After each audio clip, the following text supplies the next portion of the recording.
Thanks for joining us so late in the evening, but what just happened is the finalization of the election results. And the single item that was on the ballot for Salt Lakers had tremendous success. We did it. We passed the biggest investment in parks, trails, and open space in Salt Lake City's history.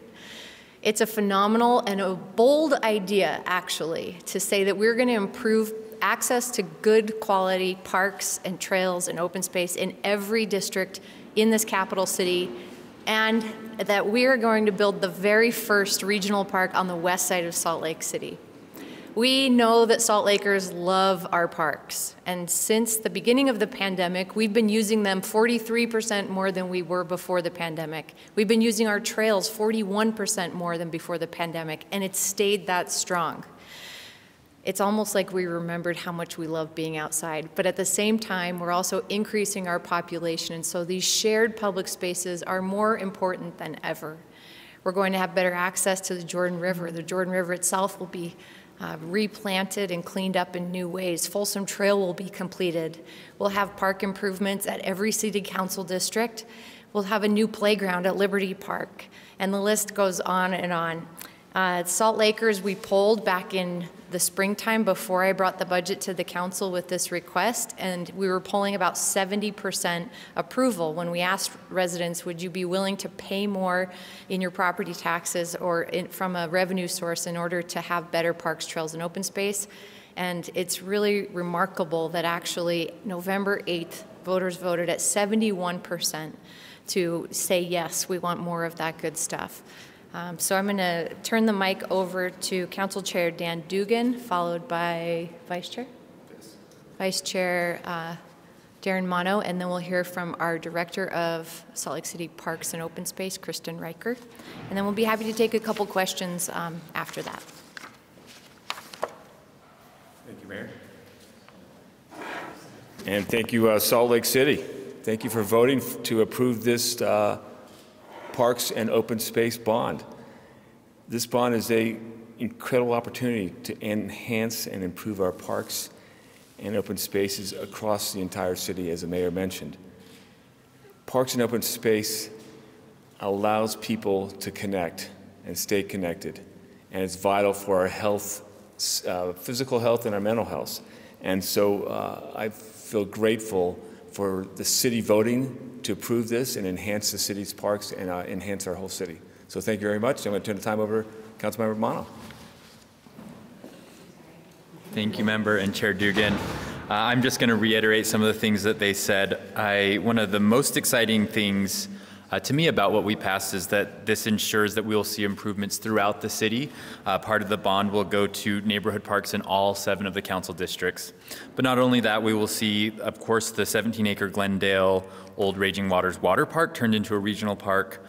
And another thing, as the District 5 representative that I'm very excited about, is the new Fleet Block funding for a park or a public plaza on the Fleet Block, as discussed today.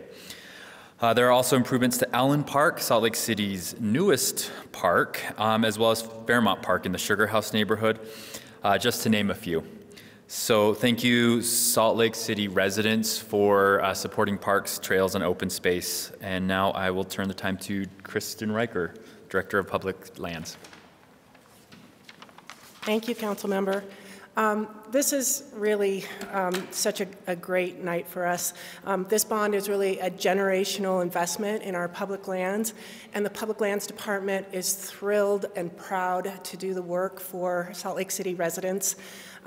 In the last 3 years, we engaged with the community during the development of our new Reimagine Nature master plan, and it was abundantly clear that Salt Lake City residents love their parks, trails, and natural lands, and they wanted to see significant contributions and enhancements to our public land system. We also learned through that planning process that we need to add about 94 acres of parkland inventory by 2040 in order to maintain the same level of service for residents, and this bond is going to have a huge contribution towards hitting that goal. As our staff begin the exciting process of implementing the 8 projects that the council members have outlined here, we will be reaching out to the public to understand their desires and interests for each of these projects and try to reflect those in the design of the projects through their input. Conceptual designs are already underway or completed for some of the projects, like the new Glendale Regional Water Park. This 17-acre park at 1700 South, where the old water park was, will be Salt Lake City's newest regional park, and it's the first one in over 60 years. So we are so excited. Community engagement for other projects will begin in the upcoming months. These projects are going to help our parks, open spaces better reflect the unique characteristics of our neighborhoods and the cultures in Salt Lake City. So to stay up to date on bond projects, please be sure to follow Public Lands on our social media at SLC Public Lands on Facebook, Instagram, and Twitter. And just again, thanks to Council and the Mayor for supporting this and the residents of Salt Lake City. We really appreciate it.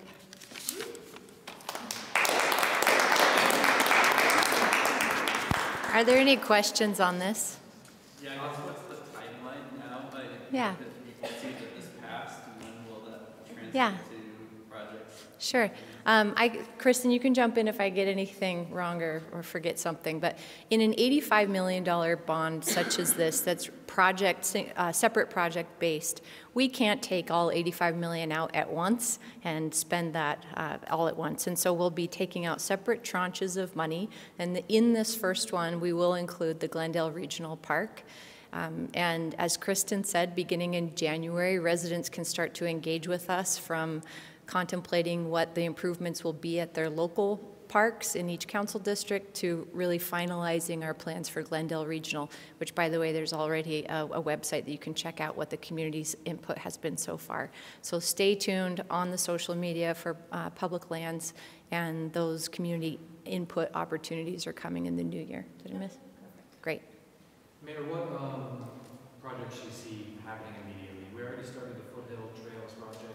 Do you see this affecting that and pushing that forward a little bit? You know, that funding is separate from this batch of funding. There are trails, but it's more in the urban setting, like the Folsom Trail completion. On that note, the state just announced that they want to do a large trails project. Is this going to interface with that?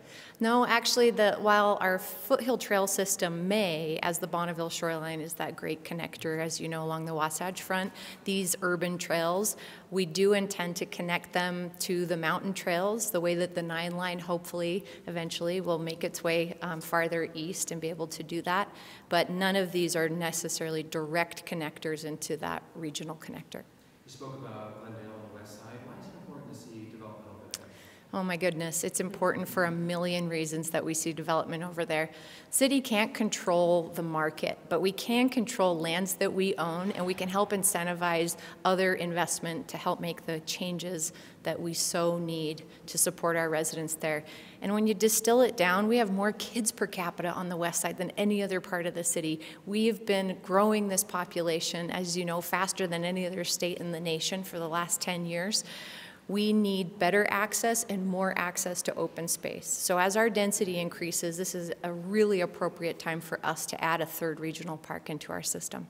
Are you speaking of density and issues on the west side? I saw in an article tonight you mentioned the I-15 expansion project, which will affect the northwest region of the city. Let's talk about that after the park questions, but I'm happy to stick around and do that. Any other bond? Yeah, I couldn't help but notice your minor celebration whenever this was passed, and you talked about this demand that's growing, the 40% increase in parks. My understanding is these projects would have been funded, but very long down the road without this bond. So is it sort of a relief that this passed? I think it's more accurate to say these projects could have been funded down the road. The city does a lot of planning efforts from master plans of areas to Reimagine nature that give us big ideas and the vision that the community wants to see on any given subject. But a lot of those plans end up sitting on the bookshelf because the funding doesn't come along, or the momentum that was there when it was initiated loses its path as the community gets distracted and people in elected office change over. So none of that was guaranteed necessarily. Glendale Park, I probably would have made that happen. But the rest of it was not guaranteed. I didn't fully answer your question, though. It was the other part. It's sort of a relief that you don't have to worry about some of the other components that may have made it longer, considering that there is this demand already happening. Yes, it's a tremendous relief to have the bond pass with this much strength and support from our residents. And when you think about the fact that we permitted over 4,100 new units last year in the city, and we're set to do about that many more permits this year, most of that is vertical growth. These are residents who don't have their own front yard or backyard, and a lot of these households have dogs too. So we need space where you can conveniently and really have a good time getting out, connecting with community members, walking your dog, going for a run, and I think that the 71% voter strength on this shows that. We walk into Fleet Block 5, 10 years from now. What is it going to feel like? What is it going to be? What are we missing? Well, back in February of 2020, when I gave my first State of the City, I said that Fleet Block is going to be like the downtown reached out and said, this is where we're going. So much has happened since that February 2020 address. It's become a sacred space for many members of our community. And at the same time, there's a tremendous amount, over 8 acres of land, that we are working to develop in the right way that continues to give community a space to gather and also supports community in ways that help thrive, make thriving happen and more accessible for our residents. So what that looks like is part of what they've just picked back up since 2020 with the rezone conversation. And we will be going out to the community through RFIs and RFPs to ask developers, nonprofits, community members, what do you want to see here, and what could you come together to create so that our legislative body and my office can decide given the community's advice. Everyone reads the comments. Tell me some of the comments you read from your constituents that say, I'm making the right decision, this is what they want. What are some of the things? On the Parks bond? Yeah, what are some of the things that lifted your heart to say, like, holy cow, this was the right decision? Oh my gosh. I mean, you go for a walk in our parks. Rewind, 2020. We opened public streets, closed them to cars, opened them to people, to strollers, wheelchairs, bicycles, people walking. We did not have enough capacity in our parks for people to move freely and get out for their own wellness. That was just the beginning. We're doing more of that with open streets on Main Street, but the reality is we need access within short walking distance from anywhere people live. And we have parks that are in those neighborhoods that aren't good enough. They need to be good enough for our residents, and our residents are willing to support that. Kind of going back to Fleet Block,